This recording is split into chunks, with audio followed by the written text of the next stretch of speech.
economista. Yo a Ligia la conocí en el ITAM y por otra parte, Adolfo Miranda, a quien conocí en la licenciatura en Ciencias Políticas en la UNAM. Entonces ambos son mis amigos. Ligia ha sido ejecutiva en Citibanamex y después decidió seguir la carrera de las letras con mucho éxito y nos ha traído una novela que la verdad la he disfrutado mucho y la recomiendo mucho. Adolfo Miranda, pues él lo conocí y es licenciado en Ciencias Políticas por la UNAM. Tiene una amplia trayectoria y sobre todo, Adolfo, el otro día que platicábamos de comentar este libro con Ligia, como si estuviéramos sentados a la misma mesa, pues comentábamos de la situación de Nicaragua. Entonces me platicaba Adolfo de aquel libro de la corresponsal de guerra en Nicaragua,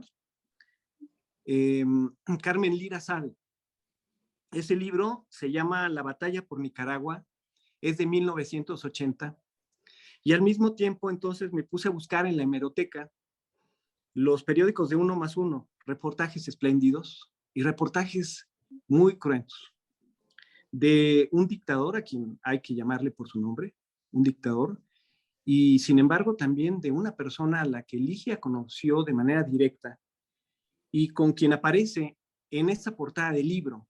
Ligia es quien está sonriendo en un acto multitudinario con Somoza y quien de alguna u otra manera se siente o se ha sentido desencantada, engañada. Pero bueno, no les anticipo tanto el contenido del libro, creo que hay que leerlo. Y déjenme decirles por qué también al Colegio de Economistas le interesa sobremanera que este tema se conozca, que este libro se lea. Veía un reportaje, una columna de Financial Times, decía, los países centroamericanos están cayendo como fichas de dominó en el autoritarismo. Tales son los casos de Nicaragua, El Salvador, Honduras y Guatemala, quienes en distintos grados han cooptado los sistemas de justicia de sus países y eliminado los pocos contrapesos de su poder. Aquí nada más, muy cerca, en Nicaragua, y por eso Nicaragua nos duele, porque esos autoritarismos, hoy después de que una revolución sandinista transcurrió, siguen presentes y sigue habiendo eventos de violencia y retrocesos institucionales y una paz que no terminamos de conquistar. Esta es quizá la reflexión más seria, pero creo que el libro tiene una serie de reflexiones personales, bien personales, y por esa razón lo recomiendo muchísimo. Ahora le voy a pedir a Adolfo Miranda, si ya estás listo, Adolfo, sí, para que nos comentes. Tú también leíste el libro y hace una semana me decías, oye, está difícil leer este libro, porque ¿por qué se te hacía difícil leer ese libro en ese momento, Adolfo? Hola, ¿sí me escuchan? Sí, perfectamente. Bueno, la verdad es que es un libro complejo porque es como una matrusca. Es un libro que tiene varias capas. Las tres capas son dramáticas. La capa personal, la capa de la historia, la capa de la política. Y se me dificultaba no leer el libro, sino de quitarme de la cabeza la idea de que es la historia de un dictador. Así se llama, tiene el nombre de un dictador y tiene un capítulo que tiene la duda de llamarse dictador, tiene un sentido de interrogación. Entonces digo, pues no me cabe mucho el sentido de interrogación para dejar de llamar o de dudar que Somoza es un dictador o fue un dictador. También es un poco difícil hacer una como equivalencia entre el dictador Somoza y lo que está haciendo Daniel Ortega, que sin duda está muy mal, que está bañándose en lodo, bañándose también las manos de actos criminales como los que está cometiendo, pero como que en alguna parte del libro me quedaba la idea de que hacer una comparación entre un dictador y otro era como relativizar las cosas, como decir, tan malo el Giro como tan malo el Colorado. Y eso, pues, la verdad no me hacía fácil el procesar la lectura. Ese era un poco el sentimiento. Pero perdón, debí haber empezado por agradecerle a Hugo la invitación y a Ligia por escribir algo que realmente es interesante y que vale la pena leer.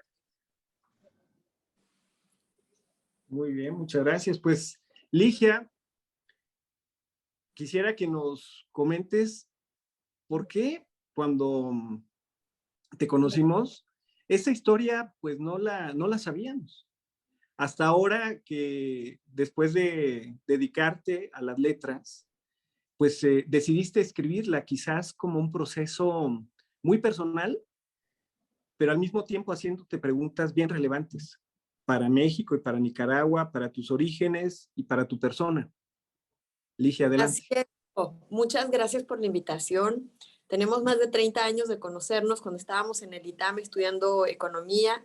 Y sí, obviamente el tema no era nada fácil porque yo recién había llegado a México y era un tema muy doloroso, un tema muy fuerte, un tema pues que no se tocaba, era un tabú en la familia y era un tabú también en México. Entonces, era un tabú ser del lado de Somoza, digamos, cuando tú vienes exiliada. Entonces era un tema demasiado difícil para mi familia y para mí. Y claro, al pase de los años que estudio la carrera de economía y que luego dejo ya pues, los números, me dedico a las letras y era una cuestión que yo tenía que escribir. Creo que si me dediqué a la escritura fue en particular para contar esta historia, para contar esta novela y para contar pues todo el prisma de lo que es Anastasio Somoza y su dictadura, ¿no? De hecho, la novela no es una apología a la dictadura, no, es escribir acerca de la condición humana, escribir acerca de cómo somos los hombres, cómo es la situación de poder, cómo la gente quiere cada vez que tiene algo de poder, de pronto se queda en esta noria de dolor, en esta noria de poder y lo quiere tomar todo, ¿no? Y sin importar a quién arrastre, sin importar si arrastra el pueblo, sin importar arrastrar a los seres queridos, sin importarlo nada. Creo que los autoritarismos son extremadamente peligrosos y los vemos en todo el mundo. Y ahora se está repitiendo esta noria de dolor con Nicaragua, que tenemos otra persona autoritaria, y no quiere decir, como decía Adolfo, de que ay, vamos a quitarle a Somoza que fue malo porque tenemos uno que ahora es malo. No, no es así. El tema es no replicar estos autoritarismos que duelen y sustentarnos en la historia, conocer la historia para poder tomar un paso adelante y seguir adelante, ¿no? Creo que la historia siempre la han escrito los vencedores y no es válido nada más escuchar ese lado, también es bueno conocer el otro porque los seres humanos somos un abanico de colores y bueno, pues, ¿quién lo puede leer? Lo puede leer la gente que está interesada en conocer de dictadura, la gente que está interesada en conocer de política nicaragüense, la gente que está interesada también en saber qué pasa en un país y cómo se replica el dolor y lo que sigue, ¿no? Pero también es una pieza literaria que habla de la condición humana, que habla acerca del hombre, que habla acerca del poder, del dolor, del exilio, de la guerra, de las balas, ¿no? Más que nada yo lo escribí desde el punto de vista literario y desde el punto de vista de rendir cuentas con un personaje que yo quería rendir cuentas con él pues desde ahí es mi óptica, ¿no? Yo sé que tiene un matiz muy importante en materia política, lo sé, claro, mi intención era más bien colocar las piezas del rompecabezas entre esta Ligia niña y la Ligia adulta que busca desentrañar este tipo de preguntas y de darme respuestas a lo que ocurrió en mi historia, en la historia de mi familia y en la historia de mi país.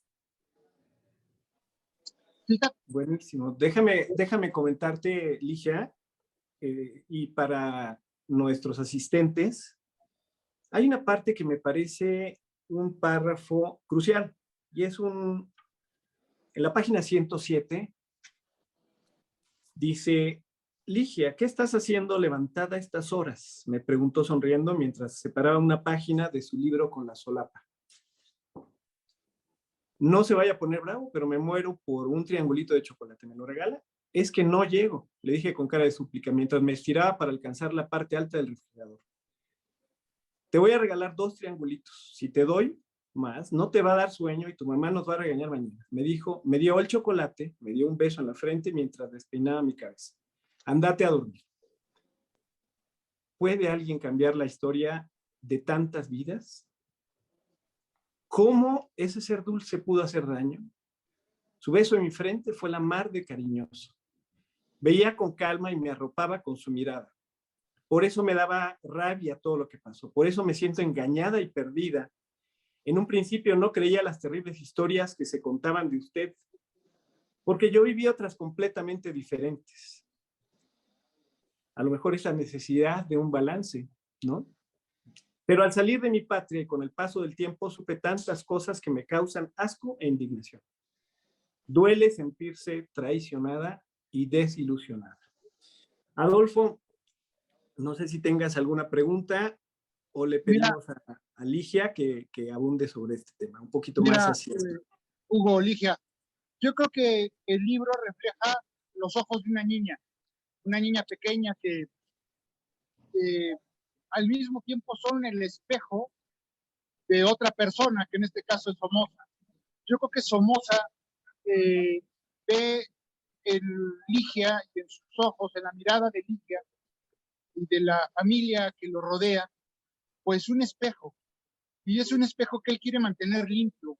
Y ya metiéndonos a este asunto de la profundidad del personaje y de las dimensiones humanas de esta tragedia, yo me quisiera imaginar que por más monstruo que seas, pues necesitas que tu espejo no sea tan cruel, que tu espejo no te refleje una imagen tan terrible como la que el mundo tiene de ti.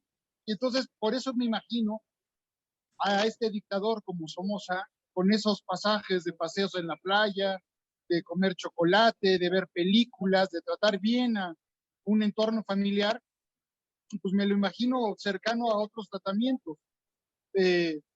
No sé, Hitler feliz en sus retiros en las montañas de los Alpes, Stalin haciendo ejercicio, Pinochet yendo a misa. De alguna manera estos monstruos pues necesitan, así sea en la periferia del espejo, pues encontrar algo que les permita vivir, sobrevivirse a sí mismos. Entonces es difícil, es complicado ponerse en los zapatos de la autora. La verdad es que es una circunstancia muy compleja, pero alcanzo a encontrar esta dialéctica entre la mirada de Ligia a Somoza y trato de imaginarme viceversa.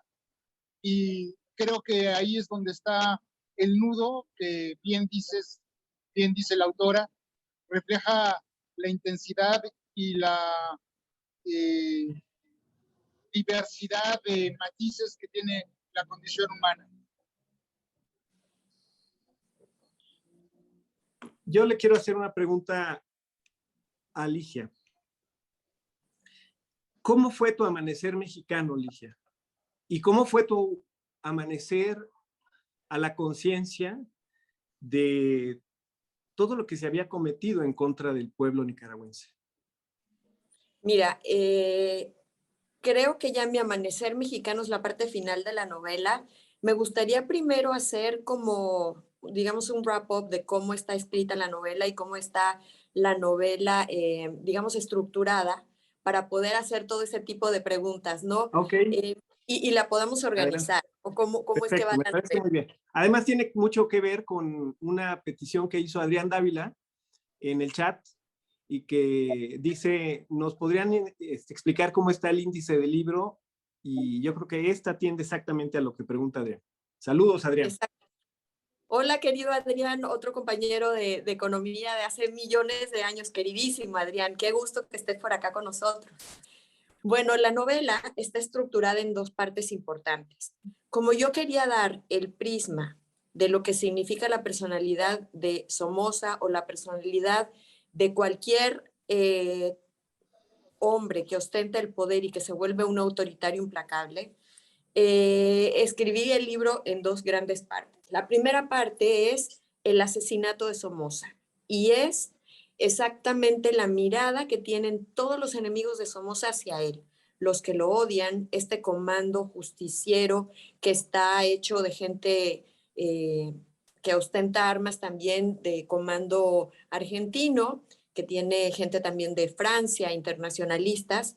Y esta primera parte es muy importante porque él ya está en Paraguay, él ya vive en Paraguay, pero este comando piensa que si sigue Somoza vivo, tal vez en algún momento pueda regresar y se puede instalar de nuevo en el poder. Entonces deciden que lo van a eliminar, comandados por alguien más. Que alguien más, los líderes que lo mandaron a matar, todavía no sigue habiendo una nebulosa porque hay muchas teorías de quién lo manda a matar.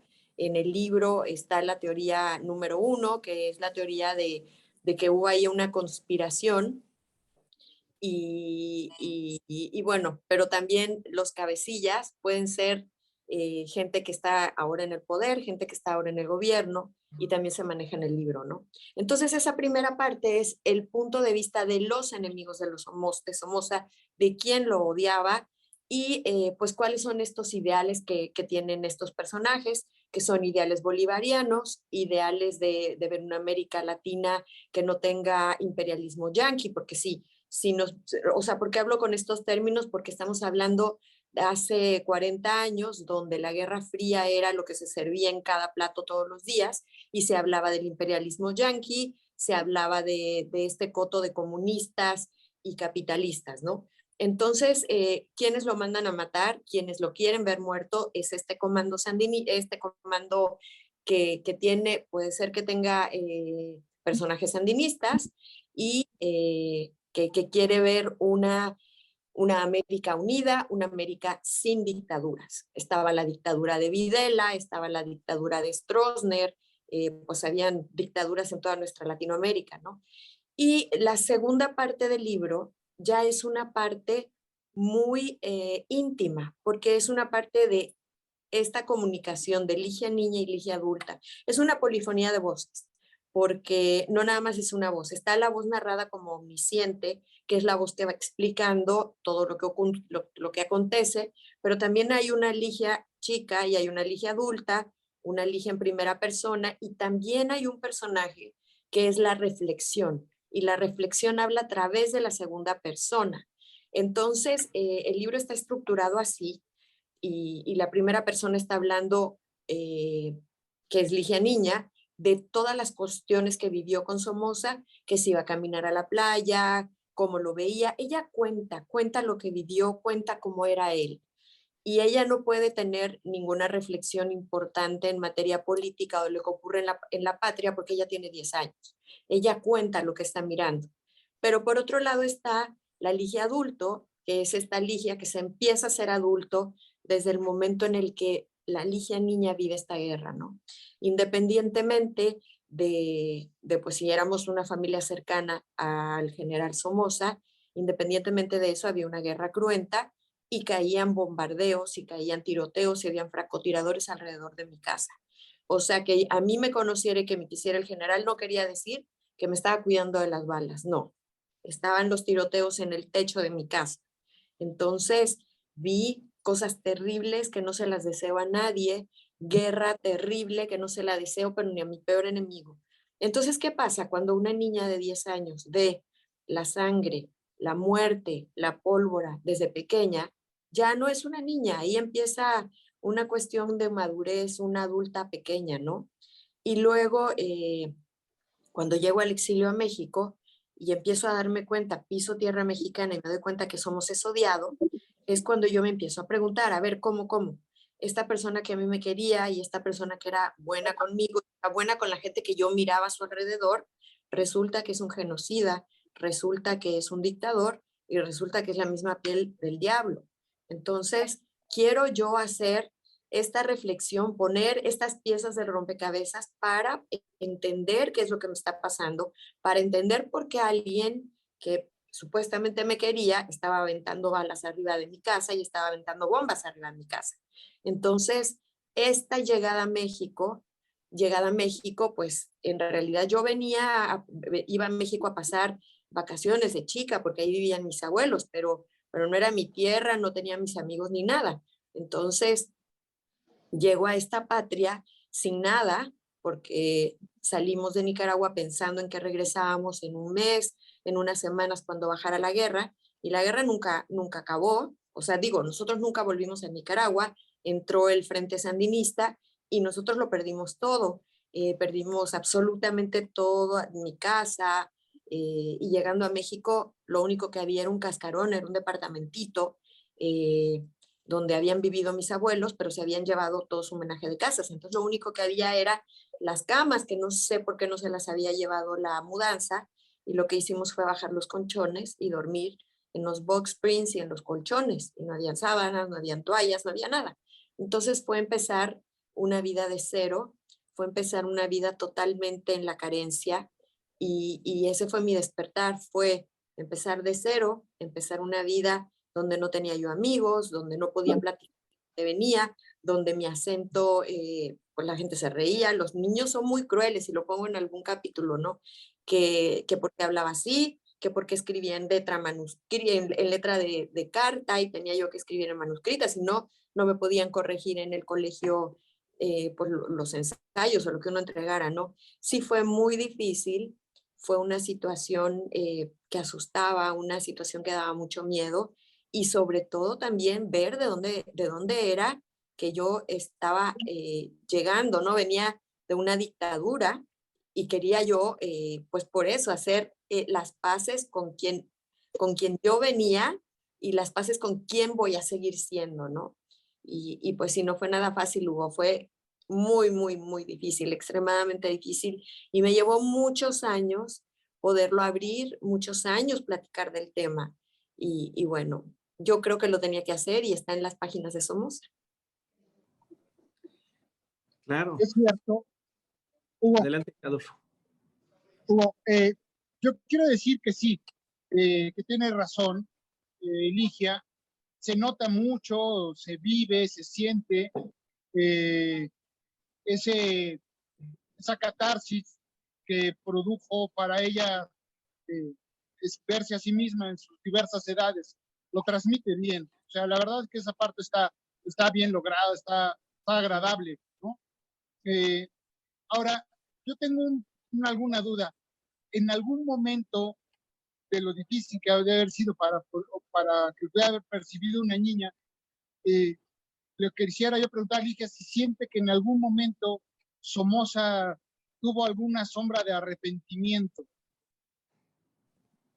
Pues él trajo su carta de renuncia en el saco, y dijo que se iba a ir porque probablemente ya no era bien recibido por el pueblo, aunque yo lo que toda la vida le escuché fue decir: a mí me eligieron democráticamente en las urnas, la gente decidió por mí, ¿por qué me tengo que ir? Tengo que servir a mi pueblo, si él me eligió. Entonces era bien difícil para él ese sentido, ¿no? El sentido de: si a mí me eligieron en las urnas y los nicaragüenses están contentos, ¿por qué es que me tengo que ir? Porque hay esta guerra civil. Entonces, pero sí trajo su carta de renuncia en el saco, y fue a la Cámara, fue al Congreso y él lo habló y dijo que traía su carta de renuncia, de que él estaba listo para irse, y no lo dejaron renunciar, y creo que ahí él vislumbró este problema, y creo que hubiera sido lo mejor, que él renunciara y que dejara el poder antes de seguir derramando sangre, porque definitivamente hubo mucha gente que murió, muchos nicaragüenses, muchos hermanos, familias desunidas, familias que se entregaban entre ellas mismas, y claro, esto es una cuestión terrible, ¿no? Sí, tienes un punto ahí, tienes razón. Eh, Hay otra parte del libro en la que refieres la relación con el mundo. la relación con Estados Unidos y con México, con la administración Carter. A mí me queda muy claro que la administración Carter decide cambiar a lo que había sido la relación previa de confianza, de cercanía, de alianza entre los gobiernos de Estados Unidos y la familia Somoza. Carter decide dejar eso y él lo señala, tú lo refieres que él lo señala, diciendo que Estados Unidos está equivocándose porque va a abrir la puerta al comunismo y que va a ser un comunismo que va a invadir todo Centroamérica. Pero al mismo tiempo habrá que reconocer que esa variación, esa nueva política de Estados Unidos, pues no creo que haya sido gratuita. O sea, tampoco creo que la CIA o el Departamento de Estado no tuviera buena información de que pues había una ideología de extrema izquierda en el Frente Sandinista. Pero a pesar de eso decidieron hacer algún tipo de balance y dijeron, preferimos dejar que gane el sandinismo a ser tachados de defender a Somoza. ¿Tú cómo recuerdas eso?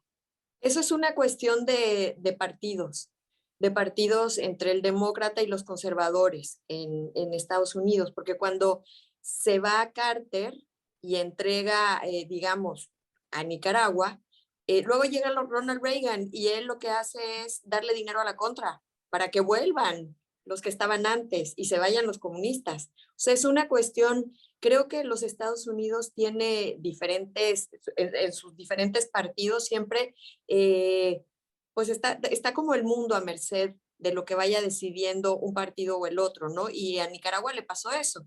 O sea, llegaron te digo, llegó Jimmy Carter y le quitó absolutamente todo el apoyo que le daba. Y luego cuando llega Ronald Reagan, le da dinero a la contrarrevolución, al comandante cero, para que vuelva a ser o sea, que vuelva a ser otra revolución y que vuelva a quitar a los sandinistas y que vuelva a quitar a los comunistas. Entonces eso es una cuestión de partidos, no era en general la sociedad estadounidense. Ok, es interesante porque yo tenía la percepción de que sí había un sentimiento cultural dentro de los Estados Unidos en el cual pues su óptica sobre apoyar dictaduras pues ya no era, digamos, políticamente correcto o no sé si incluso tácticamente que redituara votos dentro de Estados Unidos. Bueno, de hecho, cuando Somoza sale de Nicaragua y llega a Miami, no lo reciben, le dicen en Estados Unidos que no se puede quedar. Y él es cuando busca asilo y lo aceptan en Paraguay, que lo acepta Stroessner. Otro dictador. Sí, exacto, exacto. ¿Y ustedes tuvieron comunicación con él mientras él estaba en Paraguay? ¿Tu familia? Sí, sí.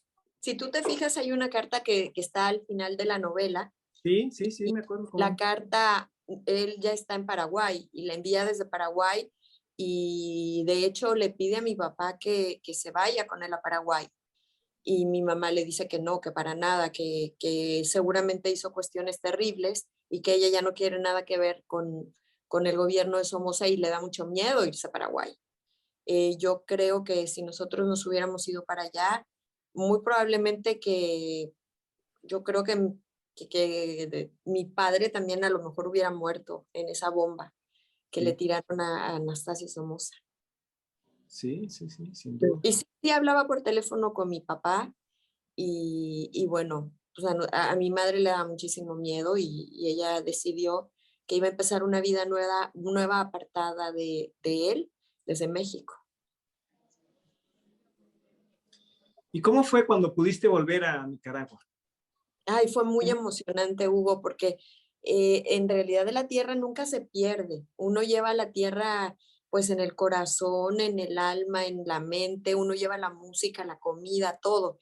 Y cuando volví a Nicaragua fue catártico, una sensación, pero fíjate que sí tenía yo este miedo, este horror pues del miedo cuando uno sale por una guerra, que sales por haber visto muertos, por haber visto este derramamiento de sangre, y sí tenía yo temor, pero llegué y la madre tierra me recibió súper bien, y me sentí muy conmovida y con ganas de regresar más seguido.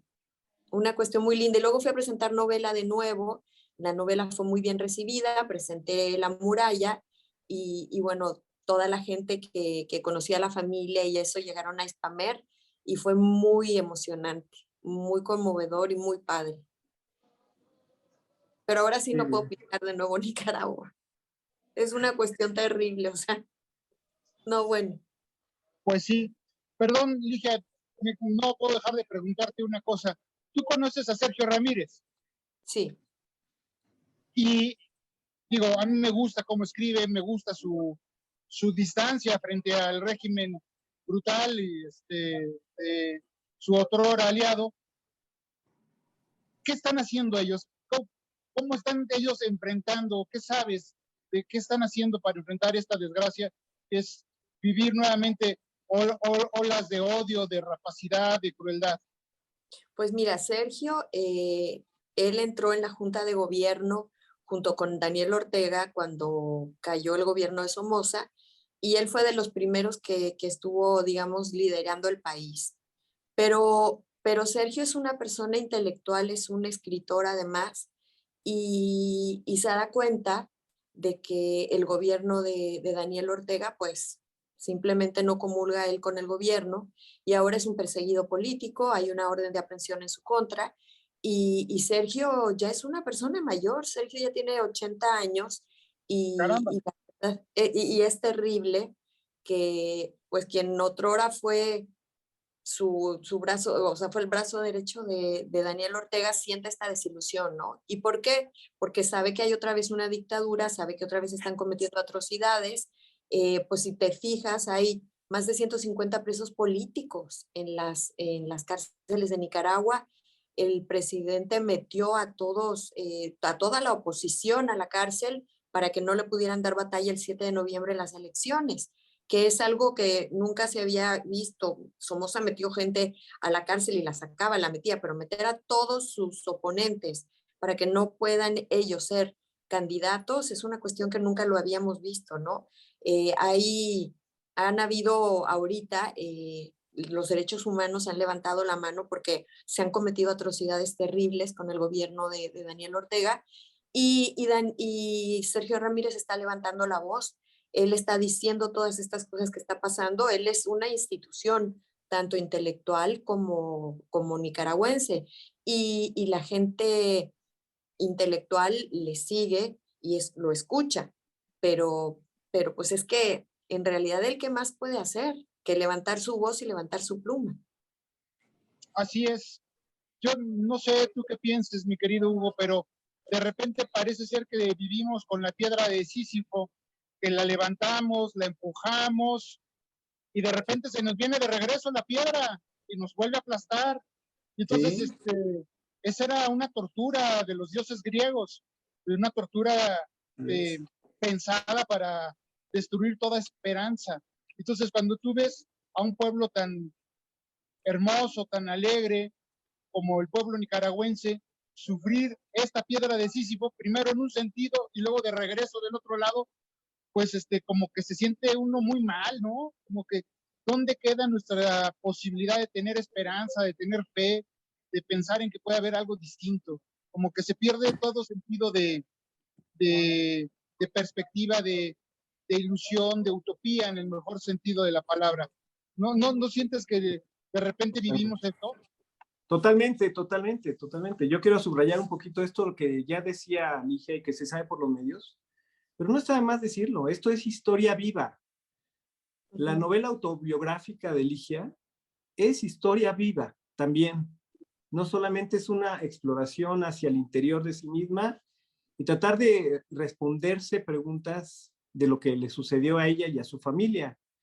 Quiero subrayar que de cara a las elecciones generales del 7 de noviembre, está ya a la vuelta de la esquina, se ha intensificado la represión contra opositores políticos, periodistas y defensores de derechos humanos. Con cargos falsos, hizo arrestar a 7 candidatos presidenciales de la oposición a fin de asegurar un cuarto mandato presidencial consecutivo desde que fue electo en 2007. Ha conseguido Daniel Ortega, tener el control de todos los poderes. Ahora, historias no tan dramáticas, pero similares, Honduras, Guatemala, y aquí viene una pregunta. Quizás pudiéramos liberarnos un poco, y cada quien de manera personal, de esa piedra de Sísifo. Y esta es una pregunta. ¿Qué papel, Ligia, juega en el lenguaje?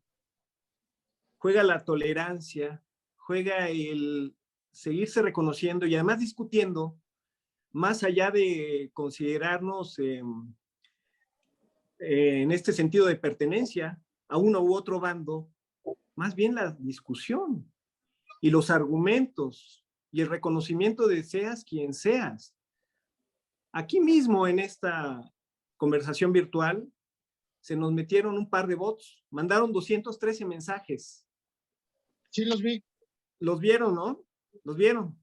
Bueno, pues eran bots, eran bots. Afortunadamente nos pudimos eliminarlos a los bots porque mandaron y querían inundar esta conversación. Y esto es testimonio de esa intolerancia de uno y de otro lado. En ese punto de la intolerancia, los extremos se tocan. ¿Qué papel juega, crees, Ligia, el lenguaje, la tolerancia, los argumentos, el reconocimiento del otro, concretamente en Nicaragua? Yo lo que creo, Hugo, es que tenemos que conocer lo que ha ocurrido en la historia para no replicar el horror. Y tristemente se está replicando este horror. También te faltó comentar que la vicepresidenta de Nicaragua es la esposa de Daniel.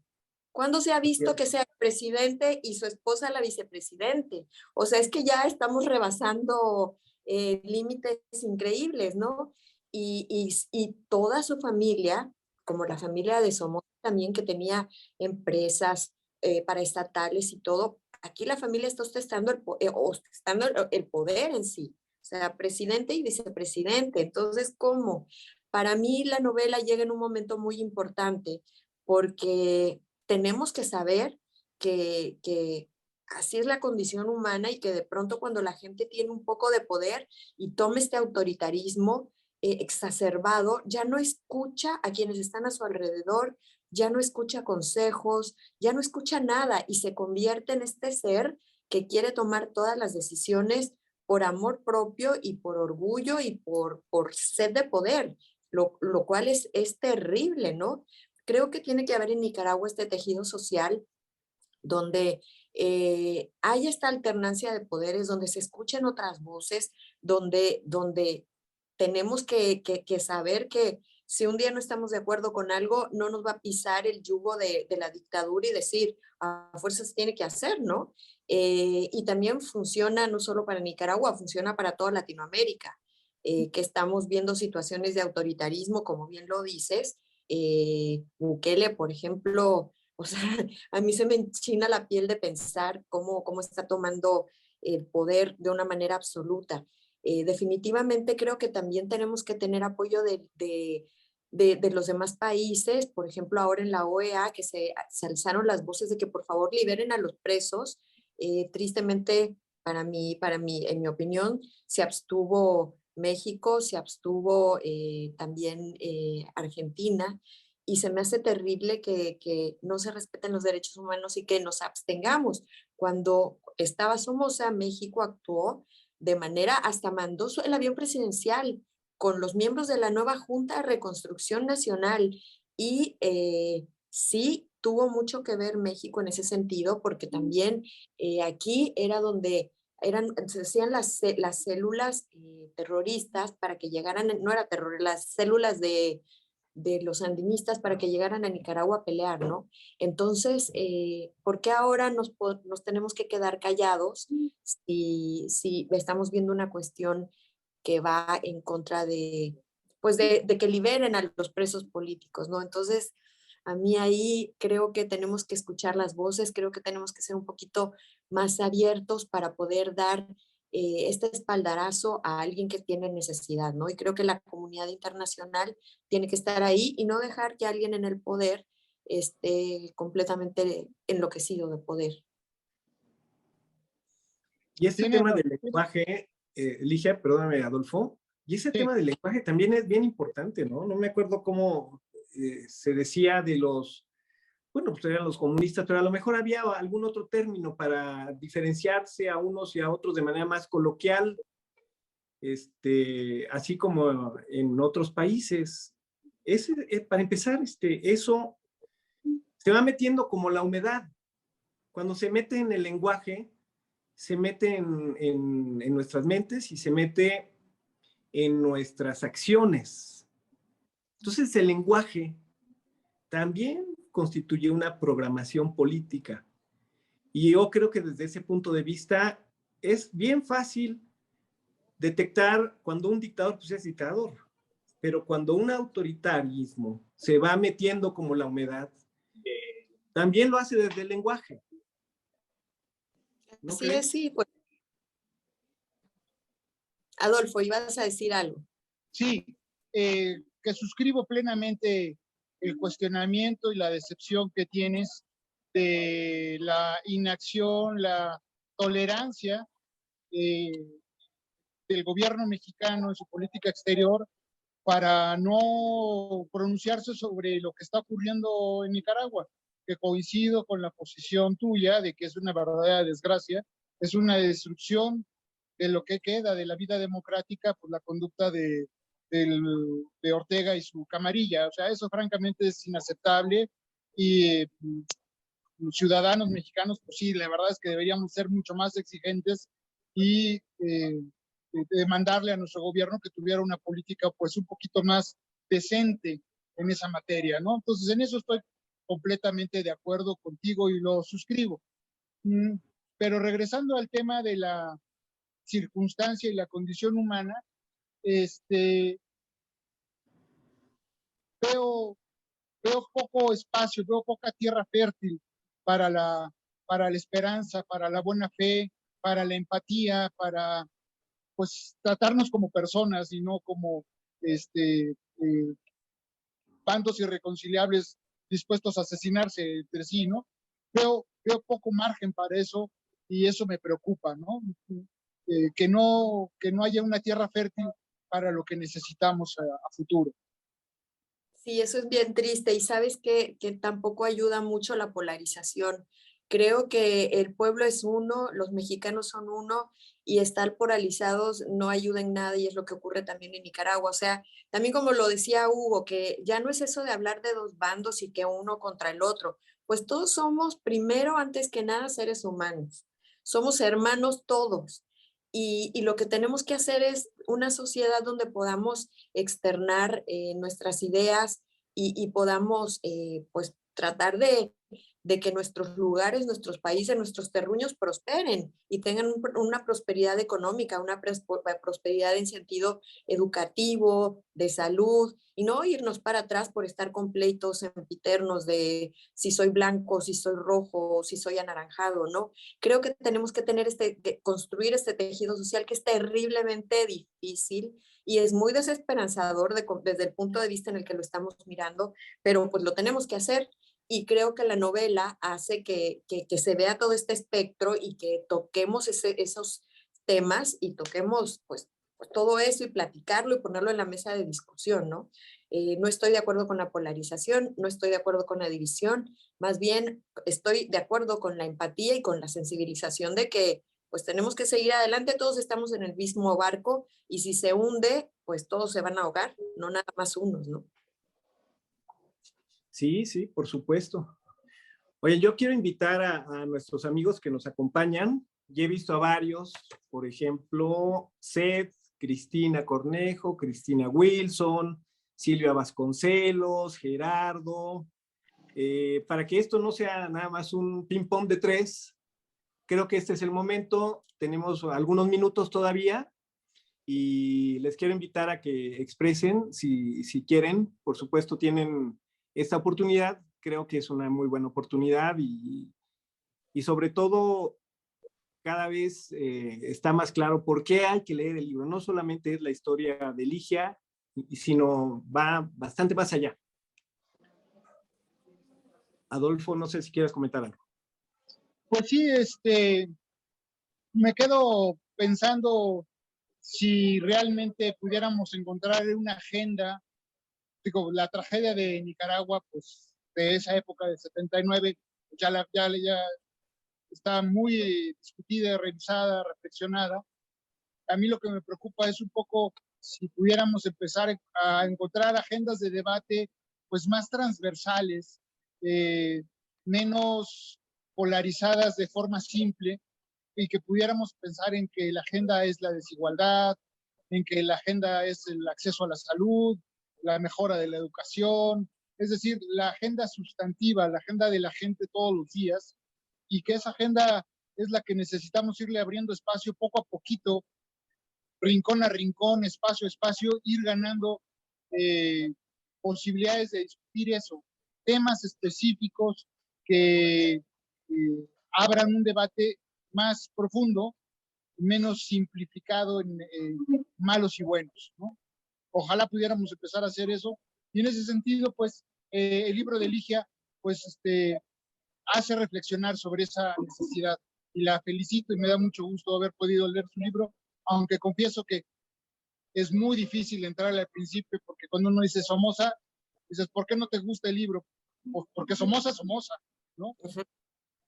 Claro, sin embargo, también por esa razón la importancia de incluso leer que Somoza en ese prisma, que es cualquier persona humana, pues también tenía una cara pues, que necesitaba un balance, quizás familiar, en fin, y sin perjuicio de todas las barbaridades que hizo y de las que Ligia se fue enterando poco a poco después. Pues Ligia, tus palabras finales. Ay, muchas gracias, Hugo. Pues miren, me fascinará que lean el libro. Eh, pues sí, estamos poniendo a la mesa aquí un ser humano, la condición humana más bien, que está pues arraigada ahora sí que colgada de la historia de la dictadura. También está la condición humana desde el punto de vista de esta Ligia que vivió unas cosas y que reflexiona sobre otras y que quiere armar estas piezas de rompecabezas en las cuales de qué es lo que está ocurriendo, qué fue lo que pasó, cómo alguien que pudo haber sido un asesino, pudo haber sido también una persona amable, una persona que daba amor, por eso era amable, ¿no? Todas estas preguntas acerca de la condición humana están escritas en este libro. Hay cosas que no resolví, que no logré resolver, y tengo muchas preguntas, que hay muchas reflexiones, y pues hay cosas que no se pueden resolver, que no me las puedo contestar, pero con el hecho de preguntarlas, con el hecho de escribirlas, es un camino hacia la sanación, un camino pues hacia un proceso de empezar a entender cómo lo que ha pasado en la historia y lo que ha pasado en las cosas en Nicaragua. Y también creo que es pues una enseñanza de lo que no se debe de hacer y en lo que no debemos de caer en el futuro, ¿no? Espero que lo lean, que les guste. Estoy a las órdenes en mis redes sociales, en el Twitter, en el Facebook, en el Instagram. Siempre estoy contestando cualquier pregunta de los lectores, cualquier duda, y siempre estoy abierta al diálogo porque creo que tenemos que ser abiertos al diálogo, tenemos que escuchar al de enfrente, y creo que que en la empatía se basa la comunicación, entendiendo al de enfrente y no quedándome yo en mi posición y en mi postura cerrada, ¿no? Al contrario, aprender y compartir otras ideas. Exactamente, Ligia, para que ya no nos sigamos matando por lo mismo. Exacto, que no nos ¿Verdad? sigamos matando por lo mismo. Pues muchísimas gracias a los dos, muchísimas gracias a los que nos acompañaron. Tenemos que cortar porque también tenemos un poco el tiempo limitado. Y pues nada, les mando un abrazo fortísimo a los dos. Muchísimas gracias. Gracias. Hasta pronto. Muchas gracias, gracias Adolfo, gracias Hugo por todo, gracias compañeros, varios del ITAM, amigos. Pues sí, tenemos una buena banda ahorita aquí y agradecidísima porque nos acompañaron por acá. Saludos y Muchas gracias por la gracias. invitación. Gracias, buenas tardes. Hasta luego, gracias. Hasta luego, Ligia. Gracias, muchas gracias. Bye. Bye.